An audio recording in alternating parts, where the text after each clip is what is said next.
Alex Mercer had spent 3 years and nearly $60,000 of his hard-earned savings building his backyard paradise. As a 34-year-old ER nurse at County General Hospital, he dealt with trauma, chaos, and human suffering on a daily basis. The pool had been his dream since buying the modest three-bedroom house in Sunnyside Estates, a planned community with manicured lawns, coordinated mailboxes, and stringent rules about everything from holiday decorations to grass height. The result of his investment was nothing short of spectacular. A custom in-ground pool with a gentle sloping entry that gave way to a deep end perfect for diving. Natural stone bordered the entire perimeter, with a 6-foot waterfall cascading over artfully arranged boulders at the far end. The layered ambient lighting changed colors based on programmable themes, cool blues for relaxation, vibrant purples, and reds for entertaining. But the crown jewel was the sophisticated heating and filtration system, which Alex could control entirely from an app on his phone. The water temperature, jets, lights, and even the chemical balance could be adjusted with a few taps on his screen. Living in Sunnyside Estates meant navigating the notorious Homeowners Association, a group that many residents privately referred to as the neighborhood police. But Alex had done everything by the book. He meticulously followed every bylaw, filed every permit, attended 3 separate HOA meetings to present his plans, modified the design twice to accommodate concerns about neighborhood aesthetic cohesion, and finally received all the necessary approvals with signatures from the entire board. For the first 6 months, the pool had been exactly what Alex needed. After 12-hour shifts dealing with car accidents, heart attacks, and the occasional gunshot wound, he would come home, change into swim trunks, and float on his back under the Texas sky. Sometimes he would swim laps until his muscles burned pleasantly, washing away the stress of making life or death decisions. Other times, he would simply sit on the underwater bench, letting the jets massage his back while sipping a cold beer. The pool had become his sanctuary, the one place where the weight of his responsibilities temporarily lifted from his shoulders. His colleagues at work had noticed the difference. "You seem less burned out," Dr. Patel had commented during a particularly chaotic shift in the ER. "Whatever you're doing, keep it up." What Alex was doing was swimming, sometimes at midnight after a late shift, sometimes at dawn before an early one. The heated water made it possible year-round, even during the mild winter months. That was until Patricia Henderson, the newly elected HOA president, took an unusual interest in his backyard oasis. Patricia, a 58-year-old former real estate agent with bleached blonde hair always styled in a precise bob, had run for HOA president on a platform of maintaining property values through vigilance. Most residents had skipped the election entirely, allowing Patricia and her small circle of similarly minded neighbors to take control of the board with just 27 total votes. Alex first noticed her interest 3 weeks after her election, when she lingered outside his fence during one of her daily neighborhood walks. He had waved politely from where he was skimming leaves from the pool's surface, but the calculating look in her eyes as she surveyed his property had sent an uncomfortable chill down his spine, one that not even his perfectly heated pool could immediately warm. The problems began innocuously enough. In the weeks following that first lingering glance, Patricia's neighborhood inspections seemed to coincide suspiciously with Alex's swim times. She would pause by his fence, clipboard in hand, making notes while casting critical glances toward his backyard. One evening, as Alex was toweling off after a post-shift swim, Patricia called over the fence. "Your pool equipment is visible from the Wilsons' second-story window," she announced without preamble. Section 8, Paragraph 3 of the Community Guidelines clearly states that all pool machinery must be concealed from neighboring views. Alex, still dripping and taken aback by the intrusion into his evening, nodded politely. "I'll look into some additional landscaping," he promised, wanting nothing more than to end the conversation and retreat inside. The following weekend, he spent $1,200 on mature arborvitae trees to create a natural screen around the equipment pad, even though he was fairly certain the visibility Patricia mentioned was only possible if someone was deliberately leaning out of an upstairs window with binoculars. 2 weeks later, an official HOA letter arrived in his mailbox. The pump, according to Patricia's measurements, was operating at 68 decibels, potentially exceeding the 65 decibel limit in the noise ordinance. Alex hired an audio engineer from the local community college who confirmed the pump's volume peaked at 61 decibels, well within guidelines.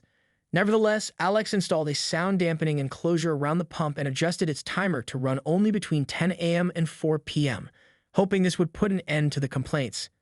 It didn't. Next came concerns about water overflow potentially damaging the community drainage system, followed by questions about whether his pool chemicals were eco-friendly and approved. Each complaint required Alex time, energy, and often money to address, despite all features having been approved in his original plans. After a particularly exhausting 14-hour shift dealing with victims from a 5-car pileup on the interstate, Alex returned home at 7 a.m., showered off the hospital smell, and fell into bed, pulling blackout curtains close against the morning sun. His next shift wasn't until the following evening, giving him a rare full day to recover. He just drifted into much-needed sleep when unfamiliar sounds penetrated his consciousness: splashing, laughter, the clink of glassware. At first he thought he was dreaming, perhaps a flashback to his college days at pool parties. But as wakefulness crept in, he realized the sounds were coming from his own backyard. Disoriented and groggy, Alex pulled back his curtain just enough to peer outside. The sight that greeted him seemed so absurd that for a moment he wondered if he was hallucinating from exhaustion.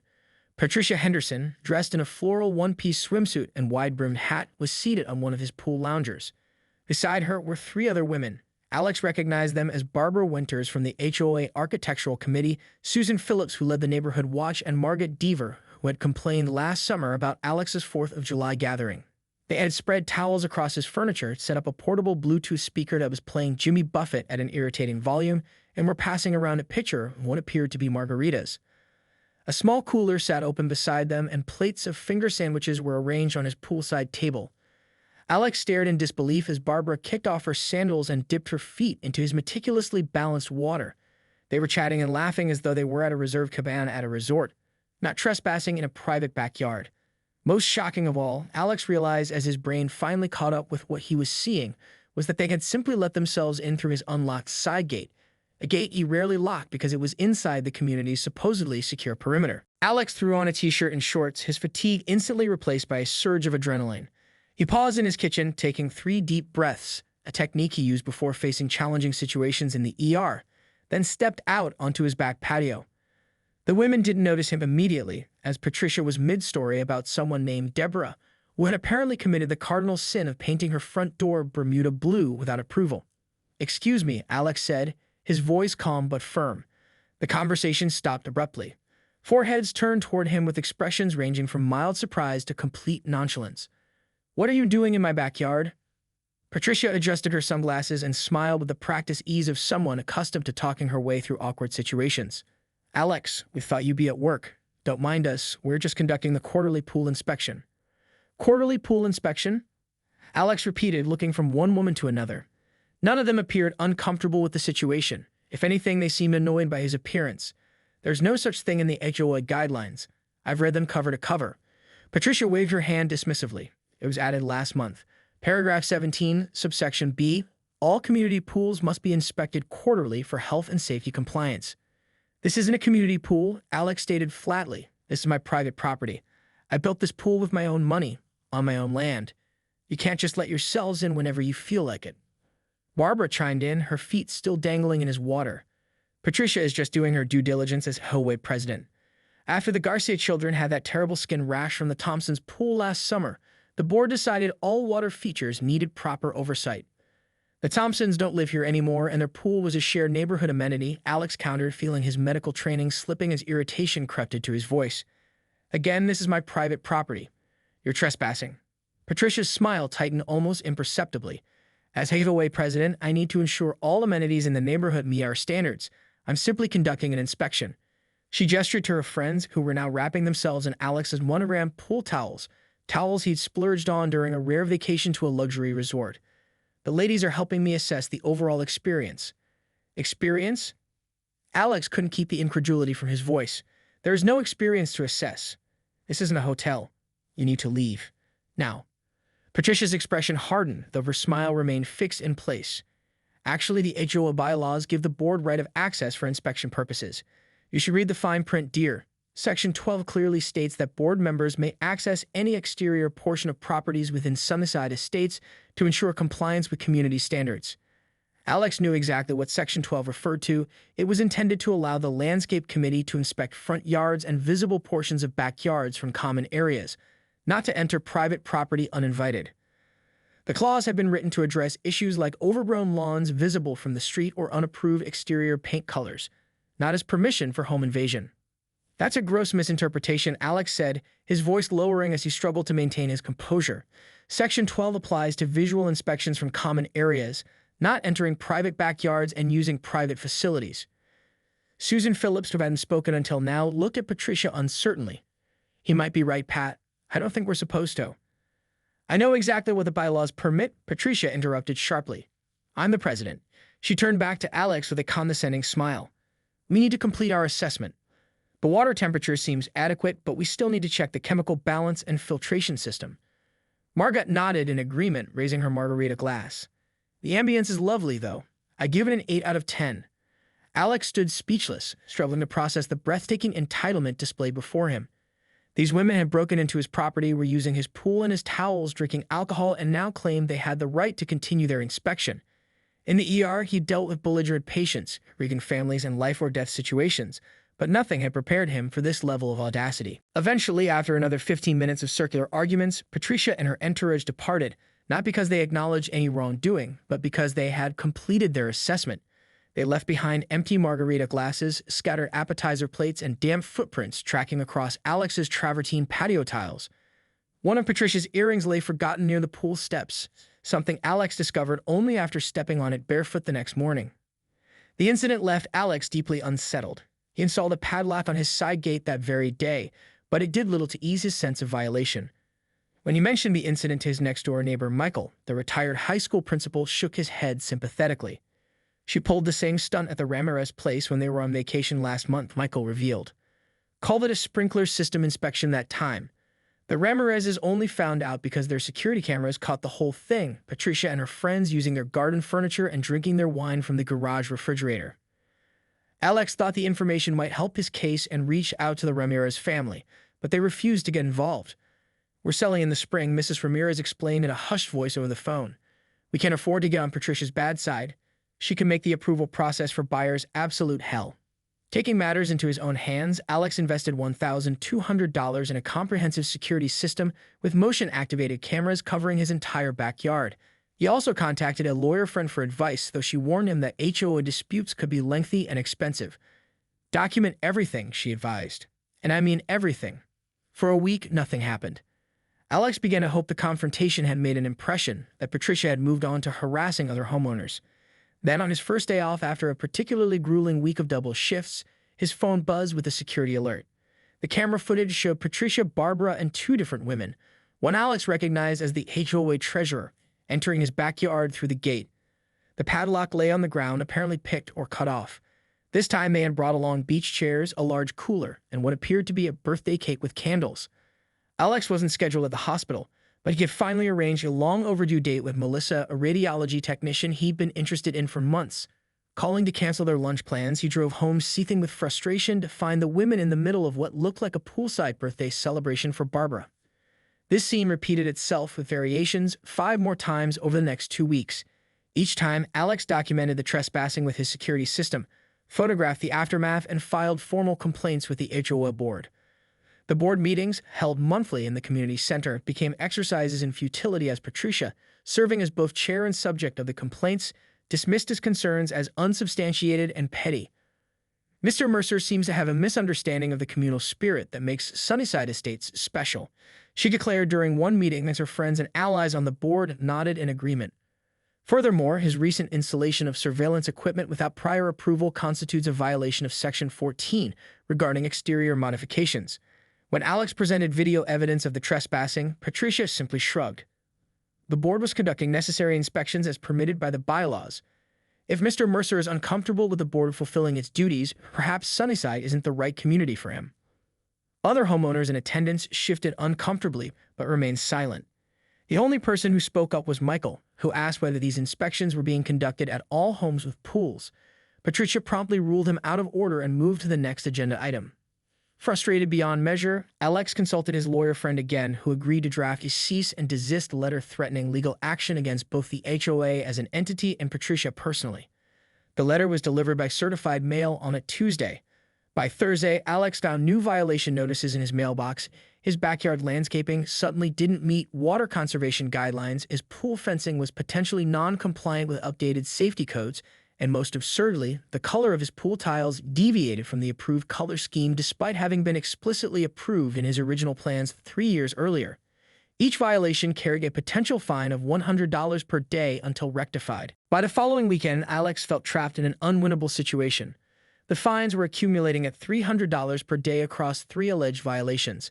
His lawyer had advised that while he had a strong case for harassment and trespassing, litigation against the HOA could take months, possibly years, and cost thousands in legal fees with no guarantee of success. Meanwhile, if he refused to pay the fines, the HOA could place a lien on his property, damaging his credit score and potentially leading to foreclosure. The system is designed to wear you down, his lawyer explained sympathetically. HOAs know most homeowners can't afford protracted legal battles. They count on people giving in. Alex sat in his living room that Friday evening, reviewing his options. He worked back-to-back shifts to cover for a colleague with a family emergency and was bone-tired. The past month of harassment had left him with insomnia, tension headaches, and a constant sense of dread about returning home.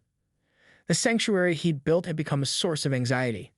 As he scrolled through the security footage from previous intrusions, looking for anything that might strengthen his legal case, he found himself studying the control panel for his pool system.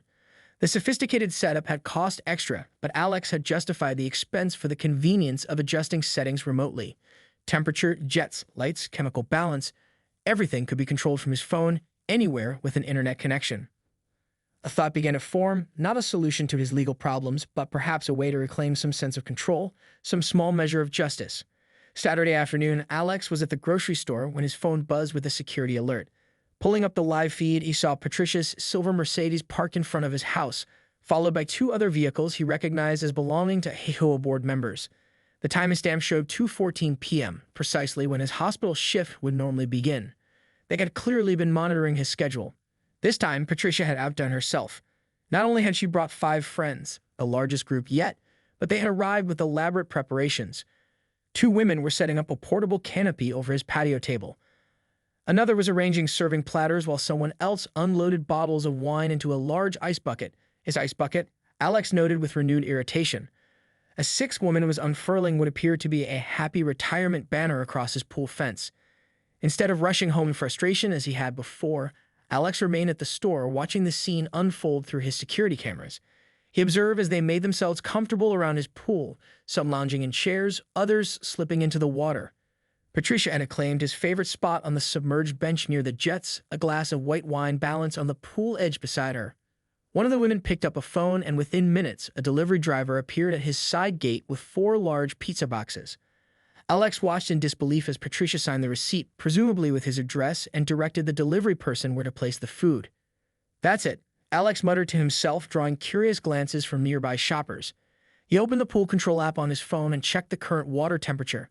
A pleasant 82 degrees, perfect for comfortable swimming without being too warm. His finger hovered over the temperature control slider for a moment. Then, decision made, he gradually moved it up to 83 degrees. He waited 5 minutes, watching the women chatting and laughing, completely unaware. Another degree, then another. The sophisticated heating system he'd installed could warm the 20,000-gallon pool far more efficiently than standard models, raising the temperature by a degree every few minutes without any noticeable mechanical noise that might alert the trespassers. Alex observed the scene through his phone as the temperature climbed steadily minus 85 degrees, then 87, then 90. At first, there was no noticeable reaction from the women. But as the water passed 92 degrees, he saw Patricia dabbing at her forehead with increasing frequency. One of her friends climbed out to refill her wine glass and hesitated before sliding back into the water, a momentary expression of confusion crossing her face. By the time the temperature reached 95 degrees, the upper limit of what most commercial spas are set to, all 6 women showed visible signs of discomfort. Patricia's carefully applied makeup had begun to streak down her flushed cheeks. Barbara was fanning herself with a magazine, looking bewildered. The treasurer, whose name Alex had learned was Diane, kept checking her watch and shifting positions, unable to get comfortable. "Is it getting hot in here?" Alex heard one woman ask through the security system's audio. "It's just the sun," Patricia replied, though the uncertainty in her voice was evident. She moved from the submerged bench to the pool steps, seeking relief. Having watched long enough, Alex executed the next phase of his plan. With a single tap, he activated the pool lights to begin their pre-programmed celebration sequence, a rapid pattern of color changes designed for parties, with blues and purples flashing to reds and yellows at jarring intervals. Simultaneously, he turned all 15 jets to their highest setting, creating a sudden churning in the water that sent waves across the once calm surface. The reaction was immediate. Startled cries echoed across his backyard as the women struggled to make sense of what was happening. 2 immediately scrambled out of the pool, nearly slipping on the deck in their haste. Patricia remained frozen on the steps, her expression a mixture of confusion and alarm as the jets pummeled the water around her. It was at precisely this moment that Alex pulled into his driveway, accompanied by two uniformed police officers from the county sheriff's department and his attorney, Rachel Goldstein. He had spent the intervening time making several calls, first to his lawyer, who had advised him to contact law enforcement and wait for their arrival before confronting the trespassers again. The police, presented with clear evidence of repeated trespassing despite previous warnings, had agreed to accompany him. As Alex led the officers and Rachel around the side of the house, they emerged into a scene of chaos. The remaining women were frantically gathering their belongings, while those already out of the pool were wrapping themselves in towels and looking for their shoes. The happy retirement banner hung askew, partially fallen into the now bubbling hot water. Patricia, finally noticing their arrival, stood dripping and disheveled at the pool's edge. Her normal composure shattered as she took in the presence of law enforcement. "These women are trespassing on private property," Alex stated calmly to the officers. "They cut my padlock, entered without permission, and have been doing so repeatedly, despite multiple warnings." While one officer began taking statements and checking IDs, Rachel stepped forward, legal documents in hand. "Patricia Henderson. I'm Rachel Goldstein, representing Alex Mercer. I'm serving you with papers for trespassing, harassment, and abuse of HOA authority." She handed the stunned woman a thick envelope. "You'll find temporary restraining orders for yourself and all members of your party. Additionally, we filed an emergency injunction against the HOA board regarding the retaliatory fines." The security footage, cataloging weeks of unauthorized entries with precise timestamps, paired with the pool temperature data showing that day's gradual increase, all legally obtained on Alex's own property, provided irrefutable evidence. The officers documented the cut padlock, the deployed party supplies, and took statements from all involved. By Monday afternoon, news of the pool incident had spread throughout Sunnyside Estates. By Wednesday, the remaining HOA board members, facing pressure from homeowners suddenly concerned about potential legal liability, called an emergency meeting. By the following weekend, Patricia had been removed from her position, all violation notices against Alex were rescinded, and new bylaws were established clearly defining the limits of inspection access. As for Patricia, she sold her house in Sunnyside Estates within 3 months, reportedly moving to a condominium with no yard and notably no pool. Neighborhood legend has it that she still avoids hot tubs to this day and flinches at the sound of jets activating in spas. And Alex, he finally got to take Melissa on that date, a barbecue by his pool where he recounted the story of the HOA meltdown over perfectly chilled drinks.